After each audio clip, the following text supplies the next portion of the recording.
وہ میں نے بتایا تھا نا، ایک صاحب غریب کو گالیاں دیتے ہیں، بی سے فلانا، ڈی سے ڈمکانا، غربت کے خلاف بہت. تو میرا کوئی پیغام ان تک معذرت کے ساتھ پہنچا دے. محنت کرنے کی لوگوں کو ضرور ترغیب دینی چاہیے، اس میں تو دو رائے نہیں ہے. ایک غربت وہ ہوتی ہے جو آپ کی سستی اور کاہلی کی وجہ سے ہوتی ہے، یہ شریعت میں پسندیدہ نہیں ہے. یہ تو آپ میں عیب ہے، آپ دماغ نہیں استعمال کرتے، محنت نہیں کرتے. لیکن ایک غربت اللہ کی طرف سے ہوتی ہے. یبسط الرزق لمن یشاء ویقدر، جس کے لیے چاہتا ہوں رزق کے دروازے کھول دیتا ہوں، جس کے لیے چاہتا ہوں بند کر دیتا ہوں. اور بار بار قرآن کہتا ہے، نبی صلی اللہ علیہ وسلم کو غربت کے طعنے ملتے تھے. لولا انزل هذا القرآن على رجل من القريتين عظیم. مشرکین مکہ کہتے تھے ہمارے ہاں بڑے بڑے مالدار پڑے ہوئے ہیں، طائف میں بھی مکہ میں بھی. دو سرداروں کے خاص طور پہ نام لیتے تھے، ان دونوں میں سے کسی پہ، دو بستیوں کے خاص طور پہ نام لیتے تھے، مکہ اور طائف. بڑے بڑے دولت مند لوگ ہیں، سردار لوگ ہیں، ان میں سے کسی پر قرآن نازل کیوں نہیں ہوا؟ اللہ نے ایک یتیم اور غریب کا انتخاب کیوں کیا؟ تو قرآن نے جواب میں کیا کہا؟ قرآن نے جواب میں یہ کہا، اہم یقسمون رحمت ربک، کہ یہ جو دولت ہے یہ اس کی تقسیم ہمارے ہاتھ میں ہے، تو نبوت کی تقسیم بھی کیا تمہارے ہاتھ میں دے دوں؟ یہ جو دولت ہے، جو کم درجے کی نعمت ہے، اس کی تقسیم جب میں نے اپنے ہاتھ میں رکھی ہے، یہ تمہارے ارادے پر نہیں. وہ قرآن میں کیا الفاظ ہیں، مجھے اسپیسیفک آیت یاد نہیں آ رہی، بڑی زبردست آیت ہے. نحن قسمنا بینہم معیشتہم فی الحیات الدنیا ورفعنا بعضهم فوق بعض لیتخذ بعضهم بعضا سخریا ورحمت ربک خیر مما یجمعون. قرآن کہہ رہا ہے کہ تم نبوت کی بات کرتے ہو کہ ہم تم سے پوچھ کے نبی بنائیں کہ فلاں زیادہ اہل ہے یا فلاں زیادہ اہل ہے. نبوت سے بہت کم درجے کی چیز ہے دولت، پیسہ. اس میں ہم نے تم سے نہیں پوچھا. سوال پیدا ہوتا ہے، اللہ نبوت کے بارے میں تو سمجھ میں آتا ہے کہ تو ہم سے نہیں پوچھتا، تجھے پتا ہے کون اہل ہے کون نا اہل، تو پیسے کا تو پوچھ لیتا نا. پیسے کا پوچھ لیتا، ہم بتاتے ہیں اللہ فلاں ملک غریب ہے، ادھر ذرا توجہ زیادہ کر، فلاں تو پہلے سے ہی پیسے والے ہیں، ادھر توجہ ذرا کم کر.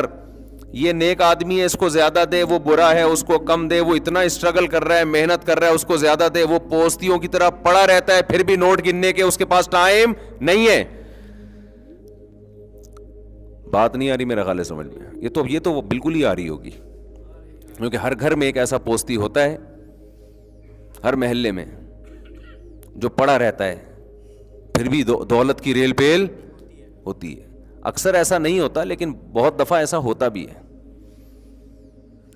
تو اللہ نے جواب میں کہا کہ ہم نے تمہارے درمیان تمہاری معیشت کو، دولت کو، پیسے کو ڈیوائیڈ کیا ہے، تقسیم کیا ہے. ورفعنا بعضهم فوق بعض، اور ہم نے دولت کے معاملے میں تم میں بعض کو بعض پر فضیلت دی ہے. کیوں؟ لیتخذ بعضهم بعضا سخریا، تاکہ تم میں سے بعض کو اپنا تابع بنا کے رکھیں، سارے زمین کے باپ نہ بن جائیں. میں بھی بزنس کے فضائل بیان کرتا ہوں کہ بزنس کرو، اس میں اللہ نے پیسہ زیادہ رکھا ہے، کسی کے غلام ماتحت بن کے نہیں رہ سکتے، آپ نہیں رہتے اس میں، باس رہو گے ہمیشہ. آپ سی اے کرو گے، جاب اس آدمی کے پاس کرو گے جس نے میٹرک پاس بھی نہیں ہوگا، اس کی اپنی کمپنی ہوگی. لیکن کیا سارا ایسا کر لیں گے؟ زمین کا نظام تباہ و برباد نہیں ہو جائے گا؟ کیا خیال ہے بھائی؟ اگر سارے بزنس کریں گے، کرنا تو چاہیے، کوشش کریں، جس کا دماغ ہوگا چلے جائے گا، لیکن ہر آدمی اس میں کامیاب نہیں ہوگا. بہت تھوڑے لوگ کامیاب ہوں گے، زیادہ تر ناکام ہوں گے.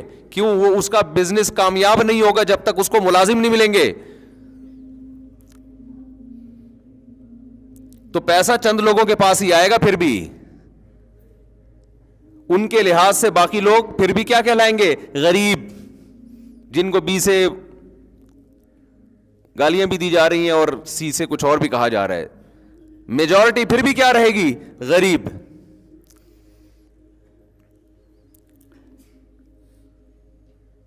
تو آپ اگر غربت کا یہ کانسیپٹ لوگوں کے سامنے پیش کر دیں کہ غریب برا ہوتا ہے، اس کا مطلب زیادہ تر لوگ کیا ہوتے ہیں؟ برے ہوتے ہیں. آپ کہہ سکتے ہیں کہ یورپ میں تو کوئی غریب نہیں ہے، وہاں تو سارے لوگ امیر ہوتے ہیں. بھائی کنٹری جب غریب امیر ہوتا ہے نا تو اس کا مطلب دوسرا کنٹری اس نے غریب کیا ہوتا ہے. سمجھ رہے ہیں؟ دنیا میں سارے ملک امیر نہیں ہیں، کچھ امیر اس لیے ہیں کہ انہوں نے بہت سو کو غریب کیا ہوا ہوتا ہے. ابھی یہ ذرا اپر لیول کی باتیں ہو جائیں گی. آپ دیکھ لو دنیا میں جہاں سے خزانے نکل رہے ہیں، جنگیں مسلط کرائی ہوئی ہیں وہاں پہ. افریقہ کی مثال آپ کے سامنے ہے، تنزانیہ آپ کے سامنے ہے. کیوں؟ ان کو ڈر ہے کہ اگر یہاں اسٹیبل ہو گئی گورنمنٹ اور یہاں تو یہ امیر ہو جائیں گے اور ہم کیا ہو جائیں گے؟ غریب ہو جائیں گے. یہ امیر غریب کا سیٹ اپ قیامت تک چلتا رہے گا.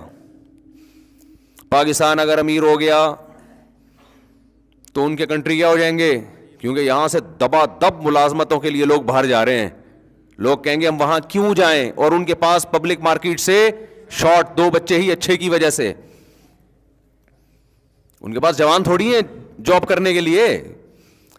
وہ تو بوڑھوں کے ملک بننے والے ہیں. سویڈن کے بارے میں تو 10 سال پہلے وہ اس کے صدر نے روتے ہوئے کہا تھا، اس کے وزیر اعظم نے، کہ ہم پورا ملک ہی بوڑھا ہونے والا ہے، اب جوان مارکیٹ سے کیا ہے. تبھی تو دبا دب ویزے لگ رہے ہیں. دنیا میں جہاں بھی جاؤ پاکستانی ہول سیل کے حساب سے آپ کو نظر آئے گا، جہاں بھی دنیا میں جاؤ. اور پاکستانیوں کی مت کیسی ماری گئی ہے، فیملی پلاننگ والوں نے کیا دماغ خراب کیا ہے کہ تمہیں ملازمتیں مل رہی ہیں گروتھ ریشو کی وجہ سے کہ تمہارے یہاں جوان بہت ہیں اور تم اسی کو کم کرنے میں لگے ہوئے ہو. تو اس سے بھی جاؤ گے کہ باہر ملکوں میں تمہارے نوجوان جا کے جو کما کے کھلا رہے ہیں نا، اس سے بھی ہاتھ دھو بیٹھو گے. جی پاگل لوگ ہیں یار، بالکل ہی دماغ کام کرنا چھوڑ دیا ہے. تمہارے پاس ایک ہی چیز تو اچھی ہے کہ 60% جوان ہے. گروتھ ریشو گرے گا تو یہ بھی ختم ہو جائے گا، پھر بڈھے زیادہ ہو جائیں گے. وہ کمانے کے لیے جائیں گے باہر، وہ ریاست میں بوجھ بنیں گے. اور ریاست کا حال دیکھو آپ. لوگ کہتے ہیں نا، کل ایک صاحب آئے سعودی عرب سے، میں نے کہا بھائی آپ پاکستان آ رہے ہیں، یہاں بزنس کر رہے ہیں پاکستان کا، تو لوگ کہہ رہے ہیں بینک کرپٹ ہونے والا ہے، دیوالی ہونے والا ہے. کہہ رہے ہیں 20 سال سے سن رہے ہیں، ہوا نہیں ہے. 20 سال سے سن رہے ہیں، کھا پھر بھی مزے سے الحمدللہ رہے ہیں. کہہ رہے سن تو بہت عرصے سے، اور میں تو بچپن سے سن رہا ہوں مہنگائی. ابے بس اب گئے 1995 میں پاکستان ختم ہو جائے گا، پھر 96 میں ہوگا، تھوڑا ڈیلے کر دیا ہے اللہ تعالیٰ نے. پھر یہ 2000 تو آخری سال ہوگا. بس اب تو مہنگائی، چینی کے ریٹ دیکھو، وہ ریٹ دیکھ دیکھ کے ہم روتے ہیں یار، کتنے زبردست ریٹ تھے یار. اور اس کو ہم سمجھ رہے تھے بہت. مجھے یاد ہے جنرل مشرف کے دور میں آٹے کی تھیلی 70 روپے کی ہو گئی، 10 کلو کی 70 روپے. لوگوں کی چیخیں نکل گئی، بھائی آٹا 10 کلو 70 روپے، یعنی 1 کلو 10 روپے. اب آٹا نہیں ملے گا.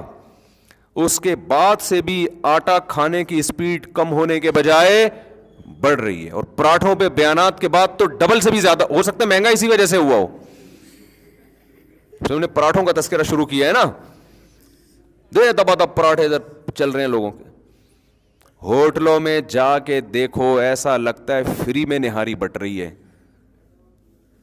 میں مانتا ہوں غریب لوگ بھی بہت ہیں، اس میں دو رائے نہیں ہے، لیکن وہ غریب ہماری حکومت کی نااہلیوں کی وجہ سے ہیں اور ہم لوگوں کی نااہلی کی وجہ سے ہیں کہ ہم خیال نہیں کر رہے. گورنمنٹ نے تو نہ کیا ہے، نہ کرنے کا کوئی مجھے چانس لگ رہا ہے، ہم لوگ نہیں خیال کر رہے. پاکستان اگر بچا ہوا ہے نا، یہ عوام کی وجہ سے بچا ہوا ہے، پبلک کی وجہ سے بچا ہوا ہے. ایک مثال دیتا ہوں میں. لوگ ہمیں غیر ملکیوں سے کمپیئر جب کرتے ہیں نا تو ہماری عوام کو گالیاں دیتے ہیں، ان کی عوام کو کہتے ہیں 1 نمبر ہے. میرا تبصرہ اس کے برعکس ہے، ان کی حکومت 1 نمبر ہے اور ہماری عوام 1 نمبر ہے. نہیں یاری بات، میرا خیال ہے عوام ہماری اچھی ہے، حکومتیں ان کی اچھی ہیں. وہ چند لوگ ہوتے ہیں جو مینجمنٹ اچھی ہے ان کی. اس کی ایک سادہ سی مثال دوں. دیکھو آپ یورپ میں ہاسپٹل میں جاؤ گے, ایسا بہترین علاج ملے گا فری پاکٹ کا, بہترین ٹریٹمنٹ ہوگا, آپ کا 1 روپیہ بھی خرچ نہیں ہوگا. سارا خرچہ کون اٹھائے گی؟ گورنمنٹ. یہاں گورنمنٹ کا ایسا کوئی ہاسپٹل نہیں ہے, عوامی ہسپتال ہیں یہاں پہ. آپ انڈس ہاسپٹل چلے جائیں, بہترین علاج ہوگا آپ کا, آغا خان کے طرز کا. خرچہ سارا کون اٹھائے گا؟ عوام. یورپ میں ایسا کوئی ہاسپٹل نہیں ہے جس کا سارا خرچہ کون اٹھا رہی ہو؟ عوام اٹھا رہی ہو. حالانکہ اتنے کھاتے پیتے لوگ ہیں, اور ہمارے یہاں غربت ان سے بہت زیادہ, پھر بھی ایک ہسپتال بنائے, لوگوں کو یقین آ جائے کہ یہ پیسہ صحیح استعمال ہوگا. آپ کے پاس نوٹ سنبھالنے کے لیے تھیلا نہیں ہوگا, یقین آ جائے لوگوں کو کہ یہ صحیح جگہ استعمال ہوگا. تو خیر ہم اپنی قصے کی طرف آتے ہیں, اپنی بات کی طرف آتے ہیں. کیا بات چل رہی تھی؟ تو میں یہ ٹرن ون بہت مارتا ہوں بیان میں نا, مہنگائی میں کہاں سے آ گئے. 5 چیزوں کو غنیمت سمجھو. تو میں یہ عرض کر رہا تھا کہ پیکنگ بہت اچھی ہوتی ہے, نعرے بہت اچھے ہوتے ہیں, اس میں اٹریکشن بہت ہوتی ہے. تو اصل ہدایت کس کے پاس ہے بھائی؟ اللہ کے پاس ہے. اللہ کے علاوہ کسی کے پاس ہدایت نہیں ہے. تو وہ میں غربت پہ آ گیا تھا یہ بتانے کے لیے کہ خوب سمجھ لو میرے بھائی, پیسہ کمانے کی کوشش کرو, اللہ کا واسطہ نہ غریب کو عیب سمجھو نہ غربت کو عیب سمجھو. یہ آپ کے مشورے پر اللہ نہیں. ہاں میں آیت کمپلیٹ کر رہا تھا کہ اللہ فرماتے ہیں ہم نے ان کے درمیان رزق کو تقسیم کیا, لیتخذ بعضهم بعضا سخریا, تاکہ یہ لوگ ایک دوسرے کو تابع بنا کے رکھیں. اور باہر ملکوں میں بھی ایسا ہی ہے, سارے تھوڑی ہوتے ہیں, کچھ زیادہ مالدار کچھ کم مالدار. جو بڑا مالدار ہے اس کی کمپنی ہوگی, جو کم مالدار ہے اس کمپنی میں جاب کر رہے ہوں گے, ملازمت کر رہے ہوں گے. تو یہ سب اللہ کے ہاتھ میں ہے. یبسط الرزق لمن یشاء ویقدر, جس کے لیے چاہتا ہے اس بڑھا دیتا ہوں, جس کے لیے چاہتا ہے کم کر دیتا ہوں. آج بہت سے لوگ جو بہت فضائل بیان کر رہے ہیں دولت کے, اور غریب کو برا بھلا کہہ رہے ہیں, اس بات سے ڈرنا چاہیے. ذرا سی اللہ کی نظر ہٹے گی اور آپ روڈ پہ آ جاؤ گے, چیختے چلاتے رہ جاؤ گے آپ کہ ہو گیا میرے ساتھ. شاعر نے کہا ہے نا, تو شاہوں کو گدا کر دے, گدا کو بادشاہ کر دے. گدا یعنی گداگر, بھیکاری. تو اے اللہ تو شاہوں کو گدا کر دے, گدا کو بادشاہ کر دے. گداگر کو, بھیکاریوں کو بادشاہ بنا دیتا ہے. اشارہ تیرا کافی ہے گھٹانے اور بڑھانے کو. ایک اشارے کی دیر ہوتی ہے. دولت مند روڈ, اور ہم نے تو بہت دیکھے اپنی زندگی میں جن کی بڑی زبردست پلاننگ تھی, بہت پیسہ تھا, ایسا چھنا ہے پیسہ کہ دیوالیہ ہو گیا. تو اس لیے یہ جو بار بار میں تشریح کر رہا ہوں نا حدیث کی, کہ محنت انسان کرے, وقت کو ضائع نہ کرے, اس کا مطلب منزل پہلے متعین کرے کہ جانا ہم نے کس طرف ہے. اس منزل کی طرف اگر آپ سست رفتاری سے بھی چلے گئے تو کسی نہ کسی دن پہنچ جاؤ گے. شریعت اس کو ٹائم ویسٹنگ نہیں کہے گی. لیکن اگر منزل ہی متعین نہیں ہے, منزل دولت کو بنا لیا آپ نے, تو بھائی اگر دولت کو منزل بنا لیا تو پھر یا تو پہنچو گے یا نہیں پہنچو گے. نہیں پہنچو گے تو بھی ناکام, پہنچ گئے تو بھی ناکام, کیونکہ پہنچنے کے بعد پھر وہ دولت چھینے گی آپ سے, مرو گے آپ.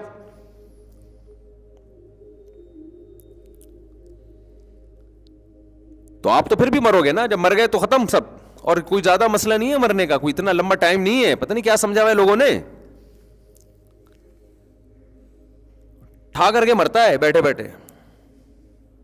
موت کے اتنے اسباب ہیں نا, میں تو ڈاکٹروں سے بہت ملتا ہوں, آتے ہیں ملاقات کرتے ہیں, بڑے بڑے لیول کے ڈاکٹر. بعض ڈاکٹر یوٹیوب پہ بڑے مشہور ہیں, ان کی اسپیچ بڑی زبردست ہوتی ہے, بڑی زبردست ان کی ایک ریسرچ ہوتی ہے. پھر دوسرے ڈاکٹروں سے رابطہ کر کے تجزیہ کرتا ہوں میں, تو وہ جو بڑی زبردست ریسرچ تھی وہ بالکل کیا نکلتی ہے بعض دفعہ, جیسے سوہانجنا کے فضائل تھے نا. بعض ڈاکٹر خوراک کے بھی ماہر ہوتے ہیں نا, بعض حکیم ہوتے ہیں اچھے معتدل. تو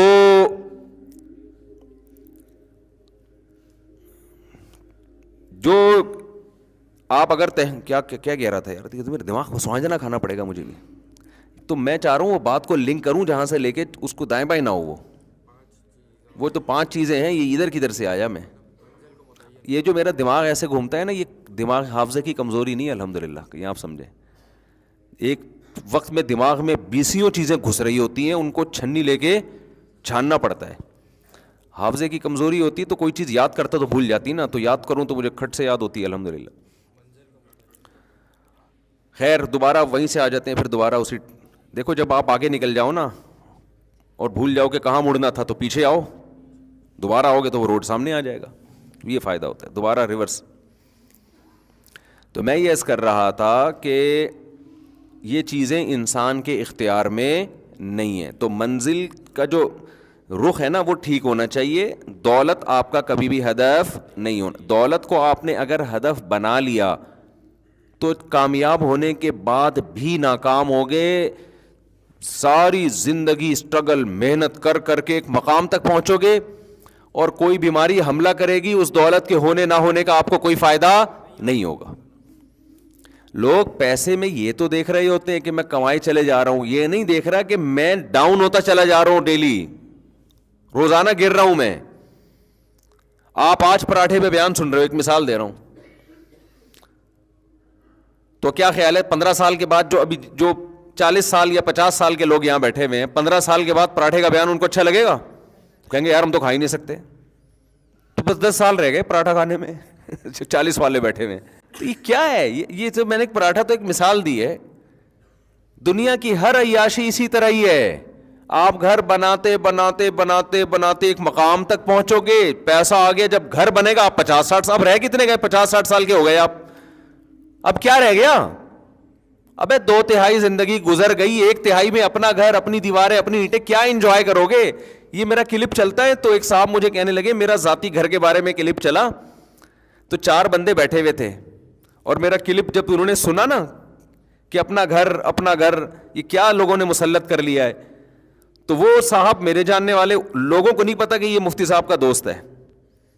تو کہہ رہے جیسے کلپ بند کیا نا تو وہ کہنے لگا ابے اس کو نہیں سنا کرو، فضول باتیں کرتا ہے. ابے اس کو،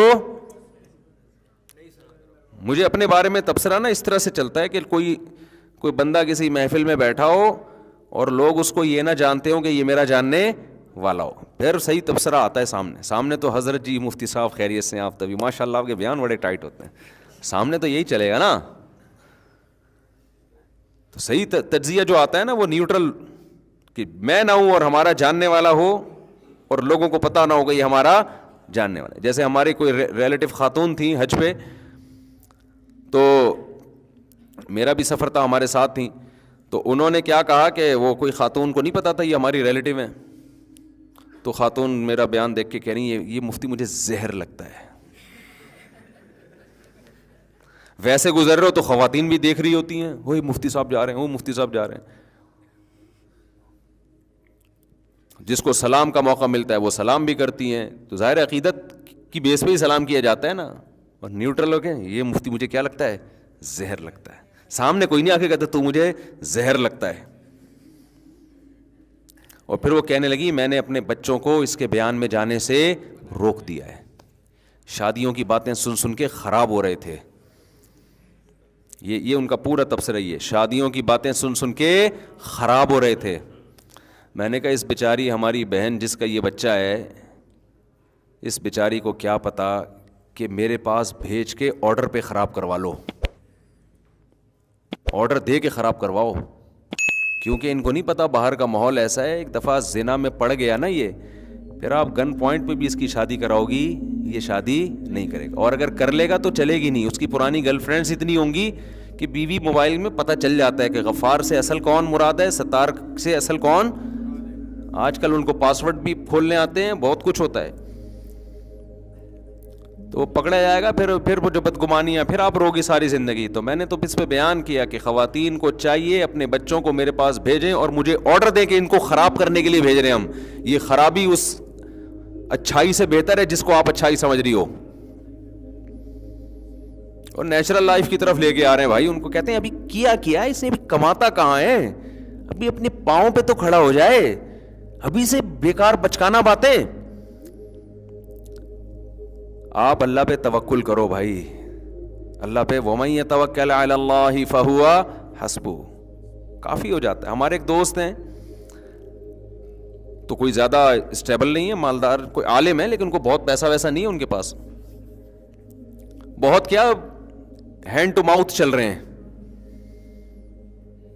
تو ابھی ان کا بیٹا 17 سال کا ہے, تو مجھے کہنے لگے یار میں اس کے رشتہ دیکھا, اس کی شادی کرا رہا ہوں. تو میں نے وہی بات ان سے کی جو عام طور پہ لوگ کرتے ہیں, صرف دیکھنے کے لیے ان کا کانسیپٹ کیا. میں نے کہا بھائی ابھی تو کچھ کما نہیں رہا, میٹرک کیا اس نے, آپ پہلے اپنے گھر والوں کا آپ کے اوپر ایک ذمہ داری ہے, اور بیگم بھی 2 ہیں, 2 بیگموں کی ذمہ داری ہے, ہینڈ ٹو ماؤتھ چل رہے ہو, ابھی اس کی بھی کرا دو گے.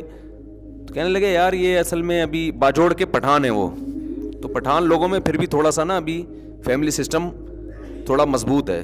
میں نے نام ان کا اس لیے لیا کہ کسی کو غیرت آئے نا, پٹھانوں کو تو آئے نا کم از کم غیرت, جو شہروں میں آ کے خراب ہو رہے ہیں. وہ بھی یہی شہروں سے یہی چیزیں سیکھ رہے ہیں ابھی. ایکچولی یہ ٹوپی ڈرامے انہوں نے بھی, ایجوکیشن. اور بھائی تمہارا خاندانی نظام جو اللہ نے دیا ہوا ہے نا, دادا باپ ماں بہن, ان کی محبتیں عزتیں یہ سب تیل ہو جائیں گی, برباد ہو جائے گا. یہ ایکچولی کر کے سب بیڑا غرق ہو گیا ہے. اور بلوچستان میں بھی ایسا ہی ہے, صرف پٹھان کی بات نہیں ہے, بلوچستان میں بھی ایسا ہی ہے. وہاں بھی الحمدللہ ماں باپ اپنے خرچے پہ اپنے بیٹوں کی شادیاں کر دیتے ہیں. یہ تو شہر میں آ کے خراب ہوتے ہیں. اصل کی قوم کی بات نہیں, اصل ہے شہری اور دیہاتی زندگی. اور یہ جو عالم جن کی میں بات کر رہا ہوں جو باجوڑ کے ہیں, رہتے کراچی میں ہی ہیں. رہتے کہاں ہیں؟ ماحول کراچی کا ہی, لیکن اللہ کا شکر ابھی خراب نہیں ہوئے. اگلی نسل خراب ہوگی ان کی, اللہ بچائے. تو ابا نے مجھے, ان کے ابا نے کہا میں اس کے لیے کوئی رشتہ دیکھ رہا ہوں, ایک جگہ دیکھ لیا, اچھا خاندان مل گیا ہے. تو میں نے کہا ابھی تو کماتا نہیں ہے. انہوں نے کہا یار ابھی میٹرک کے بعد یہ جائے گا کالج میں, تو وہاں خراب ہونے کا خطرہ ہے, کو ایجوکیشن ہے, خراب ہونے کا خطرہ ہے. تو میں نہیں چاہتا میرا بیٹا خراب ہو, میں شادی کرا رہا ہوں.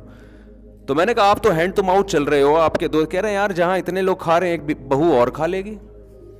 آئی بات سامنے, بہو کیا کرے گی, 2 روٹی پک جائے گی. اچھا کہہ رہے ہیں یار چل ہی رہے ہیں نا, تو چل لیں گے, اور کیا ہے اس میں. تو میں نے بڑی شاباش دی.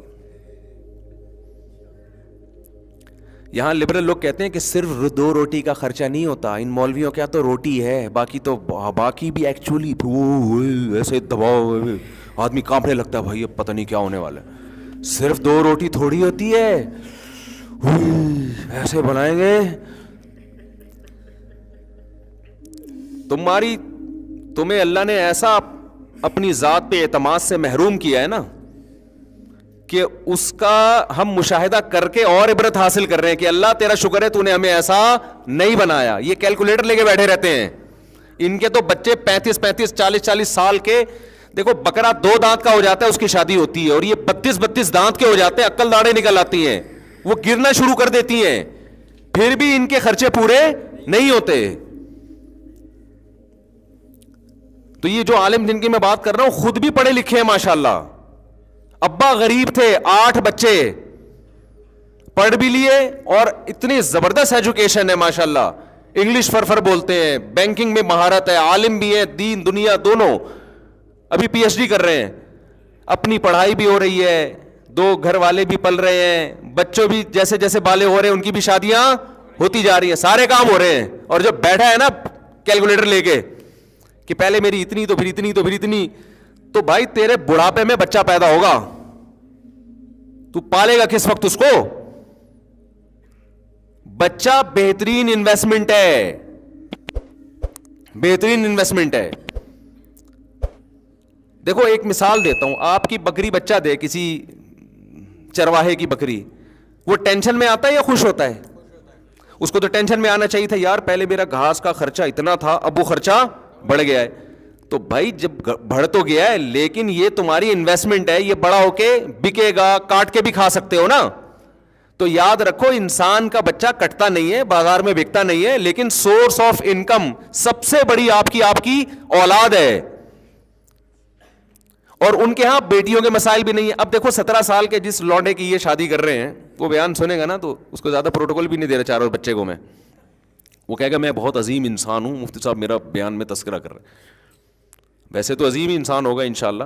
اب مجھے ایک بات بتاؤ, وہ 17 سالہ وہ بھی اپنے رشتہ داروں میں کزن ہے کوئی جس سے وہ رشتے کی بات کر رہے ہیں, وہ بچی بھی ظاہر ہے کم عمر ہے, اس سے شادی ہوگی نا اس کی, وہ بھی اللہ پہ توکل کر کے دے رہے ہیں کہ بھائی اس گھر میں سب کھا ہی رہے ہیں, تو ہماری بچی یہاں رہتی تھی اب کہاں رہے گی, وہاں جا کے رہے گی. تو اب ان خاندانوں میں بیٹیاں باپ پہ بوجھ بنیں گی؟ بولو نا, بیٹیاں بنیں گی بوجھ باپ پہ, کیونکہ ان کی کلچر ہی یہی ہے نا. تو بچی بالغ ہوگی, اس کی بھی ہو گئی, اب وہ کیا کرے گا؟ اب ہمارے ہاں سیٹ اپ کیا چل رہا ہے کہ آپ اپنے بیٹے کی نہیں کر رہے, اس کی چکر میں آپ کی بیٹی کی بھی نہیں ہو رہی, سمجھ رہے؟ تو اپنی بیٹیاں بوجھ بن رہی ہیں لوگوں کے اوپر. وہ ساری جو ریلیکس ہونے کے لیے آپ نے, ہاں ریلیکسیشن جو آپ نے یہاں نکالی تھی, یہاں پیدا کی تھی نا, وہ ساری ٹینشن میں کنورٹ ہو جاتی ہے. E=mc² کا سنا ہے نا یہی ایکویشن بنتی ہے یہاں پہ, کہ جو ریلیکسیشن تھی ٹینشن. تو جتنی ریلیکشن نکاح سے بچ کے حاصل کرو گے, ٹینشن اتنی ہی آپ کی ادھر سے بڑھے گی, وہ بڑھے گی ان فیوچر. وہ نظر نہیں آ رہی ہوتی, اس لیے میرے بیانات سمجھ میں نہیں آ رہے ہوتے, اور لوگ کہہ رہے ہوتے ہیں اپنے بچوں کو اس کے بیان میں منع بھیجو, خراب ہو جائیں گے.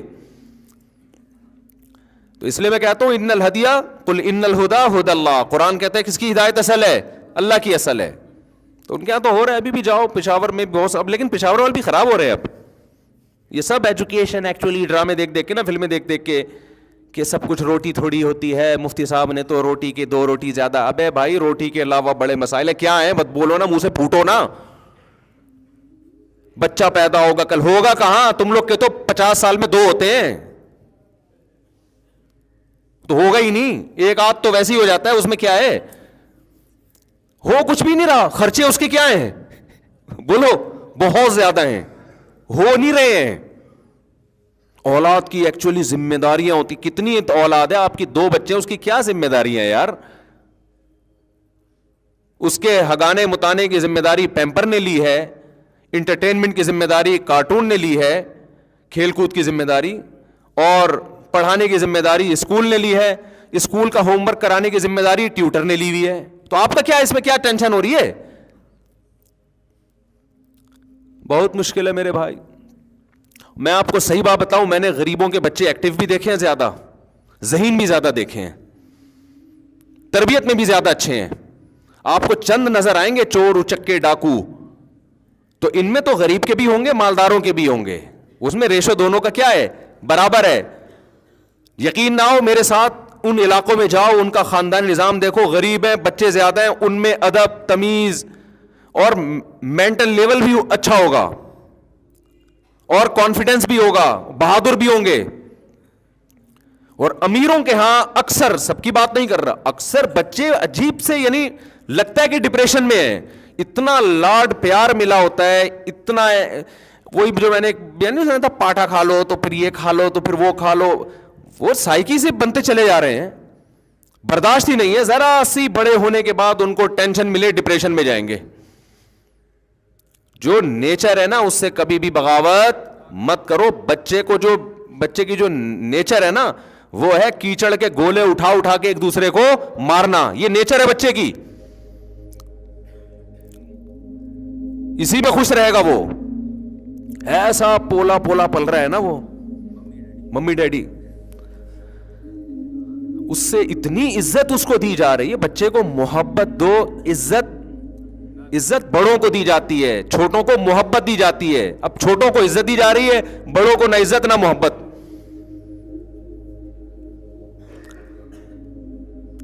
نہیں یاری بات میرا خیال ہے. بچے کا چاچا اسے ذرا سا ڈانٹے گا تو بچے کے سامنے ہی چاچا کو ڈانٹنا کہ بھائی تم کون ہوتے میرے بچے کو ڈانٹنے والے. ماموں ڈانٹے گا تو ماں, بھائی آپ کیوں ڈانٹ رہے اس کو, اس سے بچے کو یوں ہو جاتا ہے, تو بچے کی ڈپریشن بڑھتی ہے, تو فلانا بڑھتا ہے, اس کی کم بڑھ رہی ہے, آپ کی زیادہ بڑھ رہی ہے. بچے کا چاچا ڈانٹ رہا ہے تو بچے کو آگے سے رپلائی مت کرنے دو. بچے کو بولو بیٹا یہ آپ کے بڑے ہیں, ان کو آپ کو ڈانٹنے کا پورا حق ہے, ان کے سامنے آپ نے زبان نہیں چلانی. ہاں زیادہ بات ہو رہی ہے تو پھر الگ سے چاچے کو سمجھا دو بیٹا ایسا نہ ہو بچے کو زیادہ ٹینشن ہو, بگڑ بھی جاتے ہیں, زیادہ سختی ہوگی تو بگڑے گا. ہماری بچی نے کل اسکول کی شکایت کی میرے سامنے آ کے, اور شکایت بھی بچی کی اماں نے کی بچی کے سامنے, کہ اس کی ٹیچر کہہ رہی ہیں کہ اس نے کہا کہ پنکھا بند کر دیں, مجھے سردی لگ رہی ہے, تو ٹیچر نے پنکھا بند نہیں کیا اور اسے کہا چپ کر کے بیٹھ جاؤ. آئی بات سمجھ میں؟ تو بات کریں آپ ٹیچر سے جا کے. میں نے بچی کو سمجھایا, میں نے کہا بیٹا جب ٹیچر کو آپ نے کہہ دیا کہ پنکھا بند کرو, ٹیچر نے کہا تو آپ چپ کر کے آرام سے بیٹھ جاؤ. آئی بات سمجھ میں؟ میں نے وہ میرا ارادہ ہوا الگ سے بات کر لوں گا میں ٹیچر سے کہ اگر سردی زیادہ ہو رہی ہے, ہو سکتا ہے اور 4-5 بچوں کو بھی سردی لگ رہی ہو, اگر بار بار یہ واقعہ ہوا, کبھی کبھار تو ہوتا ہے, تو بات کر لیں گے. بچی کے سامنے نہیں. بچی کو ہم نے یہی بتایا کہ بیٹا جب ٹیچر کوئی بات کہتے ہیں تو اس کو فالو کیا جاتا ہے. شکایتی ٹٹو بن کے گھر میں شکایتیں بولو نہیں لگائے. بچے بگڑتے ہیں ان چیزوں سے, اور بچے کی شکایت کا کوئی اعتبار بھی نہیں ہوتا. وہ بعض دفعہ کوئی اور چیز ہوتی ہے, نکال کسی اور طرح سے رہا ہوتا ہے. میں نہیں کہہ رہا کہ اپنے بچوں پہ ظلم ہونے دیں اسکول میں. بچوں کے سامنے یہی ہو کہ ٹیچر بڑا ہے, آپ چھوٹے ہو, ٹیچر جیسے کہہ رہا ہے آپ کو اس کو فالو کرنا ہے. سردیاں ختم ہو جائیں گی, موسم اگر ٹھیک ہو جائے گا, لیکن بچہ بدتمیز بن گیا, یہ سیٹنگ آؤٹ ہو جائے گی. اس کو کنٹرول کرنا آپ کے لیے. اور یاد رکھو جو آج ٹیچر سے بدتمیزی کر رہا ہے وہ اپنی اماں سے بھی بدتمیزی کرے گا, وہ اپنے ابا سے بھی بدتمیزی کرے گا. تمیز مارکیٹ سے بالکل شارٹ ہو گئی ہے. جو بھی نئی ہمیں جو جنریشن نظر آ رہی ہے نا, اس میں سب سے جو مہنگی چیز ہے جو مارکیٹ میں سب سے کم ہے وہ کیا ہے؟ تمیز ہے.